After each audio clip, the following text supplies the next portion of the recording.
خلوا بالكوا الكلمة اللي جاية هقولها غلط، فانتوا ركزوا وافهموا. والطبقة المستنيرة دي عبدة الشياطين كانت أحد أذرع الماشونية، ولكنها الآن هي من تتحكم فيها وبتديرها بداية من 16 يوليو عام 1782، وأصبح لفظ الماشونية مجرد غطاء.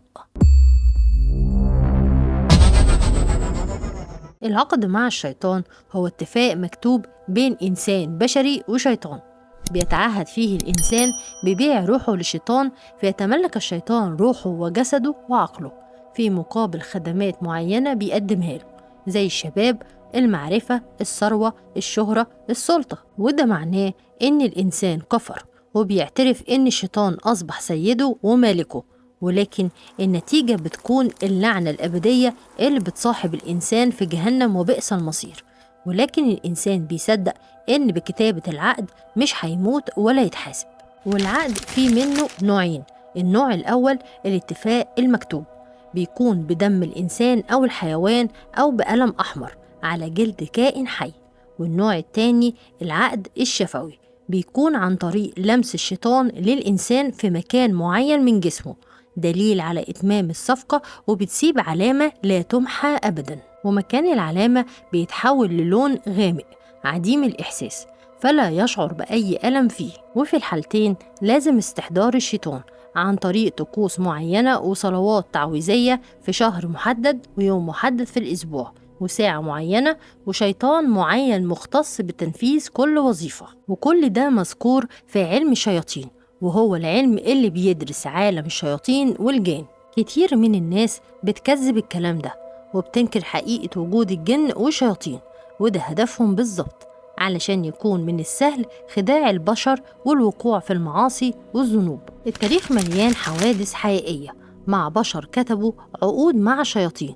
في عام 1619 وأثناء محاكمة الساحرة السيفون دي أودريت، أظهرت عقد كتبته مع الشيطان على قطعة من جلد قط مكتوبة بدماء الحيض، وحكم عليها بالإعدام. ومن شروط العقد إنه يكون مكتوب بقذورات وروائح لا يحتملها إنسان. وفي عام 1934 قدم الساحر أوربن جواندييه عقد آخر أثناء محاكمته، وتم حفظه في المكتبة العمومية في باريس في كتاب اسمه ميثاق الساحر مع الشيطان عام 1929. اتذكر فيه إن عقد محفوظ في كاتدرائية جرجيتي اتكتب بين أحد القساوسة وإبليس نفسه بتوقيعه، ومكتوب بلغة معقدة جدا لم يستطيع أحد ترجمتها، واهتم عدد كبير من القضاة ورجال الدين بما جاء فيه من نصوص، ولكن اللي كان واضح هو اسم القس فقط.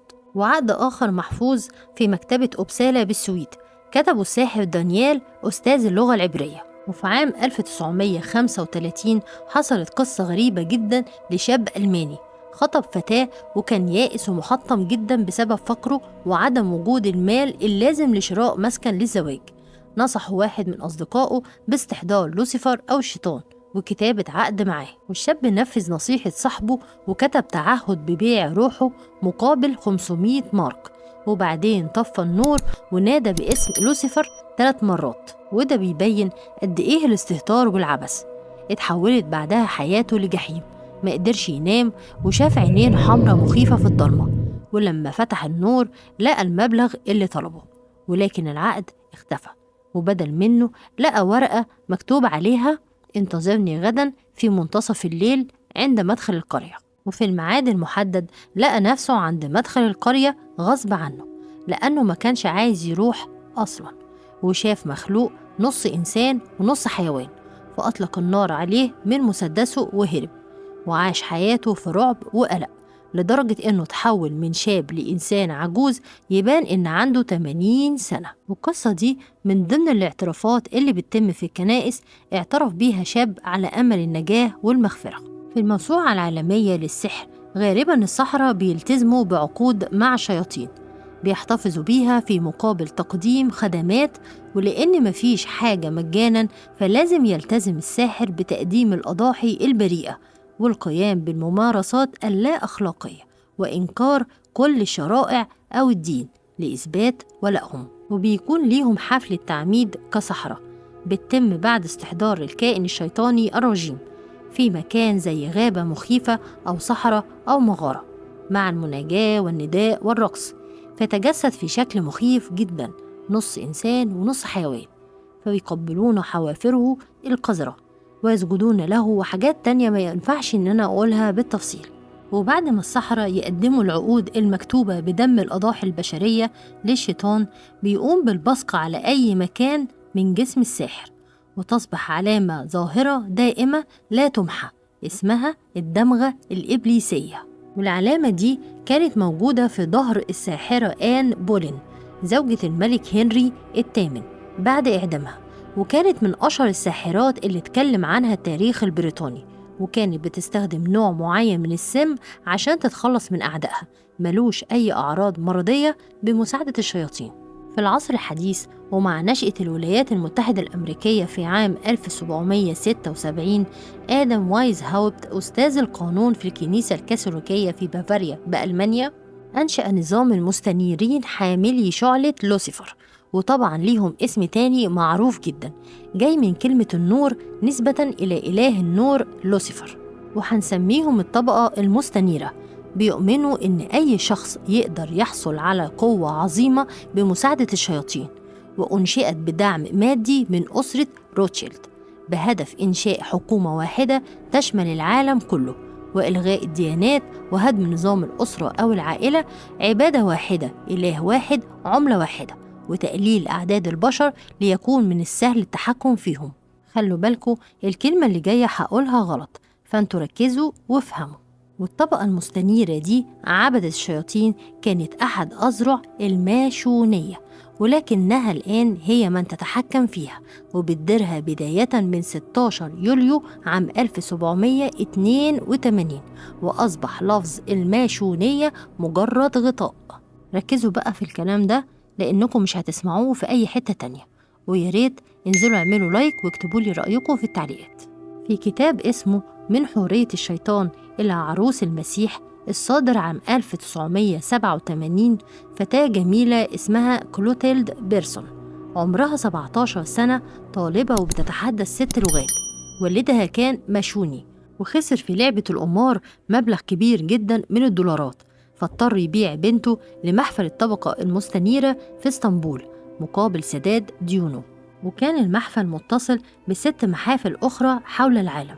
تدرجت كلوتيلد في عدة مستويات، بداية من حورية الليل، ثم الحورية المطلعة على الأسرار، ثم حورية الحاكم المهيمن الأعلى، وأخيرا عروسة الشيطان بيلزبوب. ولو عايزين تعرفوا مين هو الشيطان بيلزبوب، شوفوا فيديو إمراء الجحيم ال7، اللينك هتلاقوه في صندوق الوصف. واتنقلت كلوتيلد من تركيا إلى باريس، وتم الاعتداء عليها بطريقة قذرة من الجنرال الأمريكي جيمس جارفيلد اللي أصبح فيما بعد رئيس عام 1887. وبعد ما أصبح رئيس بكذا سنة مات في ظروف غامضة، والسبب إنه حب من قلبه الشابة الجميلة كلوتيلد.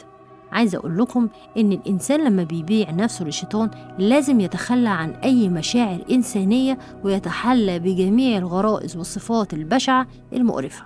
وبسبب الغيرة الموجودة بين الأعضاء في المحفل، واحد منهم فضح جارفيلد وقال للشيطان على حبه الحقيقي لكلوتيلد، فأمر بالتخلص منه بسبب تفضيل جارفيلد لنفسه على مصلحة الجماعة وخيانته.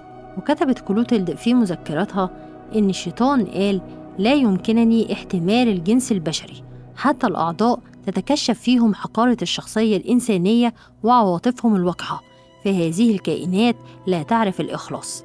أنا سيدهم وأعطيهم كل شيء فيردون بالخيانة. وكتبت كمان إن الشيطان بيحب نشر الغيرة والبغضاء بين الأعضاء في جميع المحافل، وفرض الطاعة العمياء وتقديم الأضاحي البريئة، والتجرد من المشاعر الإنسانية زي الحزن أو الخوف أو الحب أو الشعور بالذنب.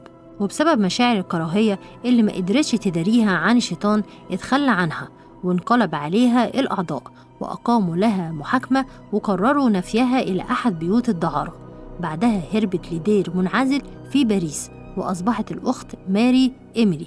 كان هدف كلوتيلد من البداية إنها تعرف كل أسرارهم عشان تفضحهم، وكتبت مذكراتها باللغة الإيطالية واترجمت للفرنسية والألمانية عام 1931، وترجمها الأب جوناس للإنجليزية، وكشفت فيها جميع الطقوس اللي بتتم في المحفل زي الاستحضار والقسم والصلاة أمام الشيطان أو بافوميت اللي بيكون على هيئة تمثال في البداية، وبعد إقامة طقوس الاستحضار بتسكنه أو تتلبسه روح الشيطان فيتحرك ويتكلم ويملي أوامره على أتباعه. وقالت كمان إنها قبل ما تترقى في المحفل لدرجة حورية كان لازم توقع ميثاق أو عقد، وقالت بالتفصيل النصوص المكتوبة في العقد لدرجة إني مقدرش أقول الكلمات من بشاعتها، وإن السبب الوحيد لعبادة الوحش أو الشيطان هو المال.